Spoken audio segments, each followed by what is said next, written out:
अल्लाह पाक इन मुसलमानों को कबूल फरमाए, आपके इस इदारे को अल्लाह पाक हमेशा के लिए कायम दायम रखे, इसके चलाने वालों को भी अल्लाह पाक हमेशा के लिए कामयाबी नसीब फरमाए, और आने वाले अफराद बलियात से अल्लाह पाक हमें भी और हमारे आल औलाद को, हमारे मुल्क को अल्लाह पाक महफूज फरमाए। ये कुरान शरीफ की महफिल है, यहाँ पर दुआ का बस हम लोग इकट्ठे हुए हैं। आप खुद भी अपने लिए सदका जारिया करने के लिए कुरान शरीफ की खुद भी तिलावत फरमाएँ। हमारे हज़रात अक्सर फरमाते हैं कि हमें कम से कम रमज़ान शरीफ के अलावा भी कुरान शरीफ का कुछ न कुछ हिस्सा हर बंदे को तिलावत करना चाहिए। घरों की रौनक बनाएं, कुरान शरीफ की तिलावत करें, बच्चों को ये बताएं कि ये चीज़ जो है वो बढ़ी जाए। जितना भी आप हज़रात के लिए सदका जारिया होगा तो ये कुरान शरीफ होगा। ये दुनिया के अंदर भी आपके लिए फ़ायदेमंद है, कब्र और हशर के अंदर भी आपके लिए फ़ायदेमंद है। हमेशा के लिए ये चीज़ आपके साथ रहेगी। आप अपना मामूल बना लें, अपने घर वालों को मामूल बनाएं।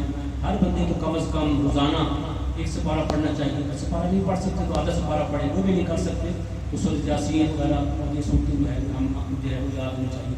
बाकी जो ये रोज़मर्रा के जो हमारे मामूलात हैं उसके अंदर जो है जैसे हम लोग जनाज़े में जाते हैं, बाकी मामलात में जाते हैं, हमें बड़ी कोताही होती है कि हमें नमाज़ जनाज़ा याद नहीं होती, दुआ क़ुनूत याद नहीं होती, दुआएं याद नहीं होती, आखिरी सूरतें याद नहीं होती।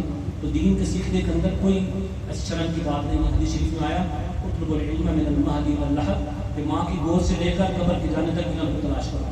तो इल्म जो है वो याद करें, उसकी तलाश में रहें। जहाँ तक आप दुनिया के मामलात को आप देखते हैं वैसे आप दीन के मामलात को भी दिखाएँ, और ताकि ये आपके लिए फ़ायदेमंद हो जाए। आज भी हमारे यहाँ ये करीबी में जो है वो ड्रोन हमला सा हुआ, और ये पूरी एक आलम के अंदर एक बड़े अजीब सा जो है निज़ाम बन चुका है। आप खुद देखें कि कुफर यहूद नसारा वो हमारी लिए परेशानियाँ इसलिए बनाते हैं कि रमज़ान शरीफ मुसलमानों की इबादत का महीना है, और हमारी इबादत को ज़ाया करने के लिए उन्होंने पूरे आलम इस्लाम के अंदर एक किस्म की एक फ़ज़ा बना दी है, जिसकी वजह से हर बंदा परेशान है। जैसे हम भी अपने अपनी जगह पर परेशान हैं, तो आपको छोटा सा वजीफ़ा जो है वो आप करें, आयतुल कुर्सी जो है वो आप याद करें। और आयतुल कुर्सी जो है हदीस शरीफ में फरमाया जो अपने घर से निकलता है 3 दफ़ा आयतुल कुर्सी पढ़ता है तो अल्लाह पाक उसकी बच्चों की और उसकी घर की हिफाजत फरमाते हैं। तो आयतुल कुर्सी जो है कोई मुश्किल नहीं है, इसको याद करें। तो ये अक्सर लोग इसका नाम भी गलत पढ़ते हैं, इसको आयतुल कुर्सी पढ़ते हैं, नाम इसका है आयतुल कुर्सी।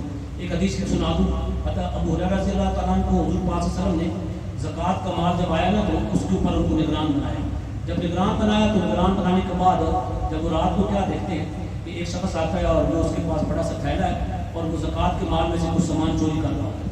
जब इन्होंने जाके उसको पकड़ा तो वो आपसे रोने लग गया, मैं गरीब हूँ, मेरे बच्चे हैं, ये मुझे अल्लाह की माफ़ करो, मैं दोबारा नहीं करूँगा। सुबह को नबी पाक सल्लल्लाहु अलैहि वसल्लम की महफिल में आए और आपने फरमाया कि या रसूल सल्लल्लाहु अलैहि वसल्लम इस तरह रात को मेरे साथ मामला हुआ, एक बंदा आया था और उसने ये चोरी कर रहा था लेकिन मैंने उसको छोड़ दिया। आपने फरमाया ठीक है लेकिन वो कल फिर आया। हुज़ूर पाक से फरमाया कि ठीक है लेकिन कल वो फिर आया। अगली रात वो फिर आया तो इसी तरह वो वहाँ से सामान उठा रहा था तो अबू हुरैरा रज़ियल्लाहु तआला अन्हु पकड़ लिया और कहा कि आज तो मैं आपको हुज़ूर पाक सल्लल्लाहु अलैहि वसल्लम के पास लेके जाऊँगा, आपको नहीं छोड़ूंगा। वो बड़ा रोया पिया, मेरी औलाद ऐसी है, मैं गरीब हूँ, बहुत रोया पिया। मैंने कहा आप मुझे आखिरी दफ़ा माफ़ कर तो मैं फिर नहीं होता। ऐसी तो आपने उनको फिर छोड़ दिया।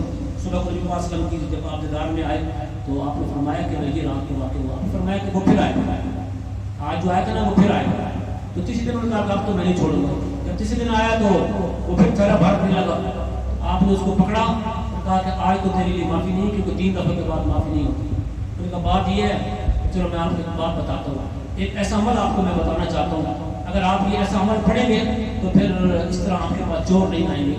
आपको कहा कि भाई आप रात के वक्त सोने से पहले 7 दफ़ा आयतुल कुर्सी पढ़ लें। आयतुल कुर्सी पढ़ेंगे तो मैं नहीं होंगे। उन्होंने आयतुल कुर्सी पढ़ी और उसके बाद चला गया। सुबह को नबी पाक को जब सारा माजरा सुनाया तो हुज़ूर पाक ने फरमाया कि वो शैतान था और हक बात कह के चला गया था। वो शैतान शैतानी शक्ल में था लेकिन वो आया लेकिन हक बात कह के चला गया। बात ये है कि ये हम अपनी हिफाजत की, जैसे आजकल के हम लोग बड़े परेशानी में, जो बंदा घर से निकलता है उसको पता नहीं होता कि मैं वापस आऊँगा नहीं। इस तरह बच्चों की परेशानी है तो हमारे जो बुजुर्ग हैं वो ये फरमाते हैं, मिसाल तौर पर मैं हूँ, अब मेरे घर के 7 बंदे हैं तो अब मैं जब निकलता हूँ तो मैं 7 दफ़ा पढ़ लेता हूँ। अब रात को सोने तो 7 दफ़ा करने बाद बच्चे नहीं पढ़ सकते, तो जो घर का सरबराह है वो पढ़ लेकर उनके लिए।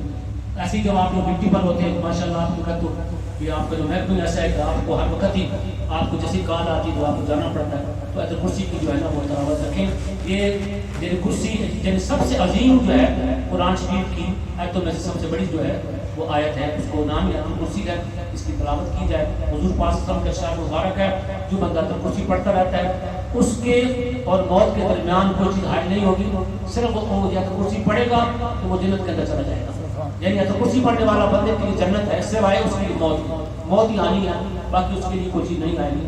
آیت الکرسی پڑھیں، 2 رکعت نماز نفل پڑھا کریں، اس کے اندر پہلی رکعت میں آیت الکرسی پڑھیں، دوسری سورۃ الاخلاص پڑھیں، بچوں کی نیت کر کے پڑھیں، والدین کے لیے پڑھیں، محکمے کے لیے پڑھیں۔ محکمے کا جو سربراہ ہے وہ اپنی محکمے کی طرف سے 4 دفعہ پڑھیں، یعنی چاروں کونوں کی سمت بنا دیں، دائیں بائیں آگے ایسے کر کے مشرق مغرب شمال جنوب کر کے۔ تو جب وہ سربراہ پڑھے گا تو اللہ پاک اس پورے دفتر کی بھی حفاظت فرمائیں گے، گھر کا بندہ پڑھے گا تو گھر کے اللہ پاک حفاظت فرمائیں گے۔ آپ موٹر سائیکل پہ گاڑی میں اس کی حفاظت کریں، اپنے ملک کے لیے پڑھیں، رات کو اٹھیں، یہ بڑے اچھے دن ہیں۔ جو بندہ رات کو اٹھ کر 2 رکعت نفل پڑھتا ہے اللہ کا اجر ہوتا ہے۔ ہم نے اپنے لیے دعا نہیں کرنی، یہ ہم ہیں تو ہمارا ملک ہے تو ہم ہیں تو یہ ہمارا ملک ہے تو ہم اس کے ساتھ چلیں گے۔ اگر ہمارا ملک نہیں رہے گا، دیکھیں کئی ایسے ممالک ہیں جو ایسے جہاز سے ختم ہے تو وہ بالکل فارغ ہے۔ شکر کریں کہ ہمارا یہ ملک ہے اور اس ملک کی حفاظت والے لوگ موجود ہیں۔ اللہ پاک ان کی بھی حفاظت فرمائے، ہر شعبے کا بندہ جو اس ملک کی حفاظت کر رہا ہے، ہماری حفاظت کر رہا ہے، اللہ پاک ہمارے ہر ملک کے شعبے کی بندے کی حفاظت فرمائے۔ میں تو کرسی کی عادت ڈالیں۔